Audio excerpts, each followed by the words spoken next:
बहुत धन्यवाद। सर आज पेपर में भी दिया हुआ है कि काउंसलिंग हो रहा है, उसमें विद्यार्थी से पैसा मांगा जा रहा है, नहीं तो आपको नहीं सही से करेंगे। सर ये क्या एक मजा हो रहा है? अभी काउंसलिंग शुरू हुआ, पैसा सवाल ये है कि आप फर्जी शिक्षक को तो बाहर कर नहीं पा रहे हैं, ऊपर से पैसा मानने वाला प्रकरण शुरू हुआ है। अभी आप पेपर में देखे होंगे, इसका डिटेल आया है। तो कहीं ना कहीं ये भ्रष्टाचार का चरम है कि आप पैसा बच्चों से मांग करते हैं।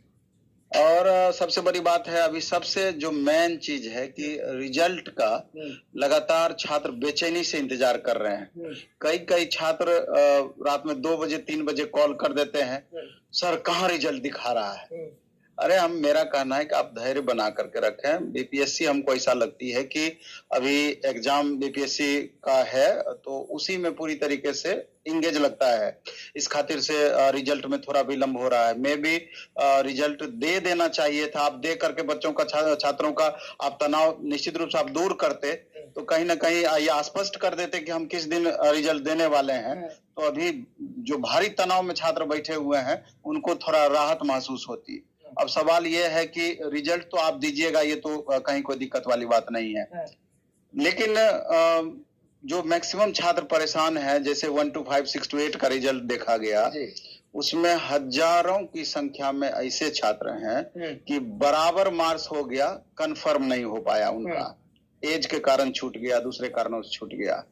तो सरकार इसके लिए क्या कर रही है, आयोग इसके लिए क्या कर रही है, शिक्षा विभाग इसके लिए क्या कर रही है? क्योंकि मल्टीपल कैंडिडेट आएंगे, स्वाभाविक रूप से सप्लीमेंट्री रिजल्ट का जरूर प्रावधान होना चाहिए था। सप्लीमेंट्री रिजल्ट का कम से कम जो इक्वल मार्क्स, जो बराबर मार्क्स से छूट जा रहे हैं या जिनका 1 मार्क्स तक नीचे आ रहा है, तो उनका एडजस्टमेंट होता। क्योंकि 30 से 35% वैकेंसी एन कैन प्रकार बीपीएससी बचा ले रही है, शिक्षा विभाग बचा ले रही है। अगर इन वैकेंसियों का एडजस्टमेंट होता तो 1 मार्च तक जो नीचे कम से कम रह रहे हैं और उस लेवल में हजारों छात्र रह रहे हैं, उनका भला हो पाता। इसमें भी 30% सीट खाली रह जाएगी। एकदम रहना ही रहना है, जो प्रोसेस इनका है रहना ही रहना है। नहीं तो आप 50% एक्स्ट्रा रिजल्ट का प्रावधान करते, वेटिंग का प्रावधान करते, तब भी एडजस्टमेंट होता। तो 2 मुख्य प्रोसेस, एक तो मल्टीपल कैंडिडेट, दूसरा की वेरिफिकेशन प्रोसेस में बदलाव की मांग शुरू से की जा रही है। तो ये दोनों ऐसे कारण है जिसके कारण से सीट इनका वैकेंट रहना ही रहना है। शायद यही कारण है कि टीआरई 4.0 में जो ये इतनी वैकेंसी की बात कर रहे हैं, तो ये भी वैकेंसी जरूर ऐड करके चल रही होगी।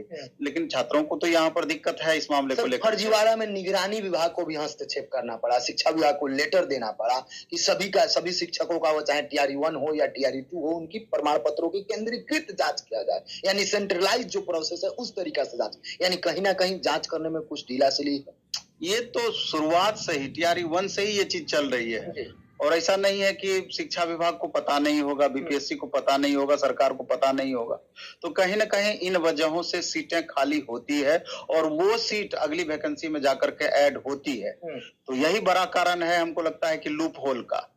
नहीं तो सरकार चाहे तो क्या संभव नहीं है। सर कई सारे जिला शिक्षा पदाधिकारी लोग नोटिस निकाले, जैसे 82 अंक वाले विद्यार्थी हैं, वो 6 फेज में ज्वाइन किए, बीपीएससी टीआरई 1 में ज्वाइन किए, टीआरई 2 में भी ज्वाइन किए। अब 3 वाले जो डर रहे हैं कि कई जगह से निकाला जा रहा है, उनका क्या होगा? 82 वाले बताया जा रहा है। कोर्ट वाला भी आप नोटिस देखे होइएगा, उसमें शिक्षा विभाग भी है कि वो 55% नहीं पूरा है, 55 से कम है, 51 पॉइंट कुछ हो रहा है। सर ये क्या है? अभी तक कोई नोटिस नहीं। मेरा साफ सजेशन है कि जो अभी प्रकरण इस चीज को लेकर चल रहा है, मैक्सिमम संभावना है कि 82 वाले को सरकार रिजेक्ट कर सकती है।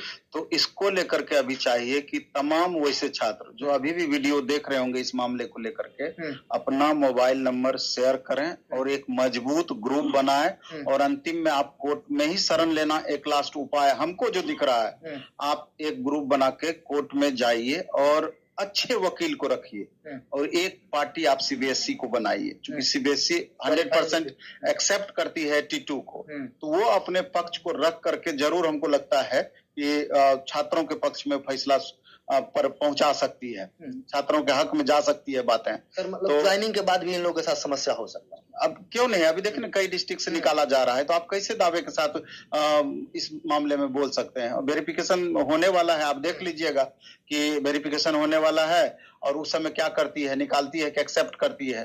तो पहले से छात्र तैयार रहे, जैसे ही वेरिफिकेशन में इन छात्रों के साथ नाइंसाफी ही इसको बोला जाए, क्योंकि अब तक आपने लिया है, अगर इन छात्रों के साथ नाइंसाफी होती है तुरंत आप कोर्ट की शरण में जाएं, पहले से आप तैयार रहें इस चीज को लेकर के। सर 2 डिग्री वाले जो एक साथ टकरा जा रहा है, एक मान लीजिए जनरल डिग्री है जो रेगुलर वाले हैं, एक इरेगुलर डिग्री है, उन लोग के साथ क्या होगा? कब से मान्य है? बहुत सारे विद्यार्थी अभी भी कंफ्यूजन में है, कई सारे वीडियो सर इस पर आपने बताया। जैसे कि अगर आप यूजीसी को आरटीआई लगाते हैं तो उनका कहना है कि डुअल डिग्री, जिसमें कि एक डिस्टेंस मोड में है, एक रेगुलर मोड में है, अगर अप्रैल 2022 के बाद है तो वो वहां पर एक्सेप्टेंस संभव है।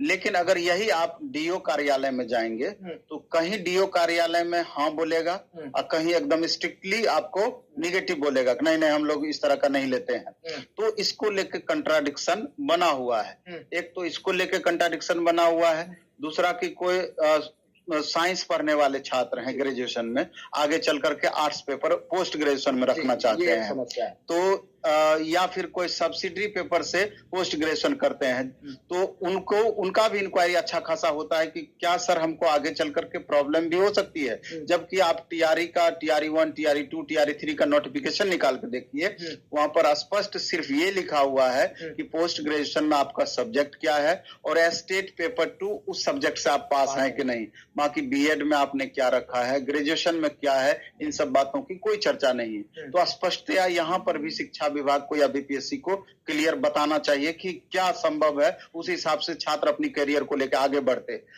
वैसे तो कॉम्बिनेशन का कोई प्रावधान ही नहीं रहना चाहिए, क्योंकि कॉम्बिनेशन को लेकर के यहाँ बहुत छात्रों में दिक्कत है।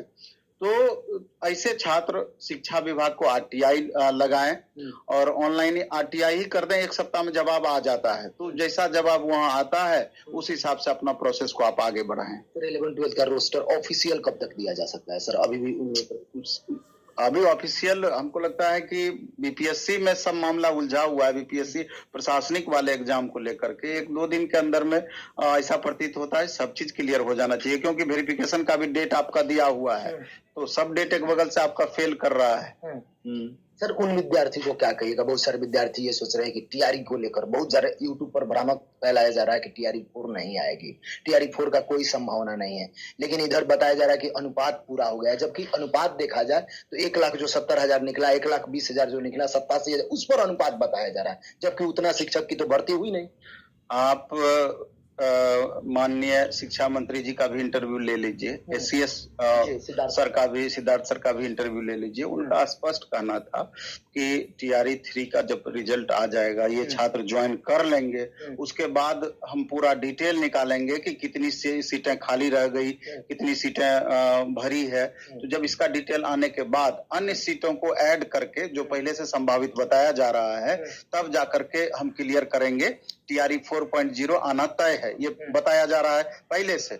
और आप माननीय मुख्यमंत्री जी का भी देखेंगे, जितनी भी सार्वजनिक सभाएं हुई है, पॉलिटिकल सभाएं हुई है, हर जगह उन्होंने 1.5 लाख प्लस वैकेंसी की बातें कही है। तो हमको नहीं लगता है कि ऐसे मुख्यमंत्री हैं जो कि उलझुल बातें लगातार बोलते रहे हों, और जो उन्होंने 10 लाख वैकेंसी की बातें की, बाद में 12 लाख वैकेंसी गवर्नमेंट जॉब की बातें की, तो कहीं ना कहीं टीआरई 4 का उसमें अहम रोल है। तो हमको लगता है कि टीआरई 4 तो आना तय है, और टीआरई 4 से 30-35% सीट जो ये बचाएगी, जो शुरू से बचाते आ रही है, वो टीआरई 5 में कुछ एक वैकेंसी ला करके मामला तब तक इलेक्शन में घुस जाएगा, क्योंकि इनको भी पॉलिटिकल लाभ लेना है। तो जो आपको दिख रहा है टारगेट, उस हिसाब से टीआरई 4, हाँ यही है कि थोड़ा में भी देर जरूर लगेगा, इस प्रोसेस में फरवरी मार्च तक जा सकता है।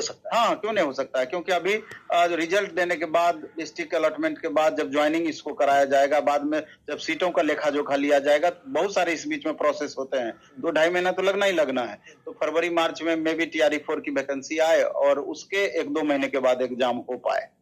सर इन लोग का मतलब 1-2 दिन में रिजल्ट हो सकता है, अगर आज नहीं हुआ तो 13 के बाद भी मे भी कि आज रात में भी दे दे, कल भी दे दे, कभी भी आ सकता है। छात्रों की बेचैनी बरकरार है, लगातार परेशान है, परेशान होना भी स्वाभाविक है, क्योंकि अब उनका पूरा कैरियर का सवाल है, तो मेरे ख्याल से थोड़ा धैर्य बनाए रखिए, देखिए आज देता है रिजल्ट या कल देता है। शिक्षक अभ्यर्थी के और किसी भी डॉक्यूमेंट से रिलेटेड या कोई और समस्या हो तो आप कमेंट सेक्शन में जरूर कमेंट कीजिएगा। आप जो कमेंट कर रहे थे, जो सारा प्रश्न था, एक एक करके बातचीत किए।